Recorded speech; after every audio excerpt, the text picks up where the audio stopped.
मन नाही आहे, मूड नाही आहे, हा जो प्रॉब्लेम आहे ना, या प्रॉब्लेमचा तुम्हाला हॅक सांग. ज्या ज्या गोष्टींमध्ये तुम्हाला ती गोष्ट करायचीच आहे असं तुम्हाला वाटतं, त्या गोष्टी काढून घ्या. सकाळी उठणे, व्यायाम दररोज करणे, एखादी स्किल शिकायची तुम्हाला, तर जो वेळ त्या स्किलला तुम्ही दिलेला आहे त्या वेळेला त्या स्किलचाच तुम्ही अभ्यास केला पाहिजे.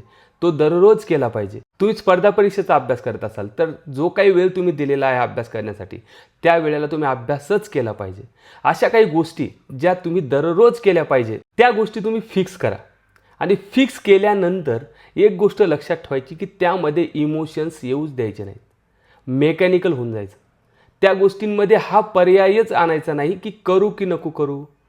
जिमला जायचं की नाही जायचं, आज थंडी जास्त आहे, बिलकुल नाही. अभ्यास आज बोर होतोय, करायचं की नाही करायचा, सकाळी खूप थंडी आहे, उठायचं की नाही उठायचं. अरे तू ठरवलेलं आहे 6ला सकाळी उठायचं आहे तर उठायचं आहे, पर्याय नाही. इथे मेकॅनिकल होऊन जायचं आहे. फक्त 21 दिवस ही गोष्ट तुम्ही पाळायची आहे. 21 दिवसानंतर मित्रांनो तुम्हाला हा पर्याय येणार सुद्धा नाही. तुमचा अलाराम वाजल्यानंतर तुम्ही सकाळी उठणार. तुमच्या ज्या ज्या वेळेला ज्या ज्या गोष्टी तुम्हाला करायच्या आहेत त्या तुम्ही ॲटोमॅटिकली करायला लागणार. तुम्हाला हा विचार येणारच नाही की आज थंडी जास्ती आहे, सकाळी उठायचं की नाही उठायचं. तुम्हाला क्लिअर आहे की तुम्हाला करायचंच आहे, त्यामुळे तुम्ही विचार नाही करणार. आणि नाही म्हणायला शिका हे 21 दिवसांमध्ये फक्त. एकदा का अशा गोष्टी तुम्ही करायला लागाल तर तुम्ही नाही म्हणायचं शिकाल.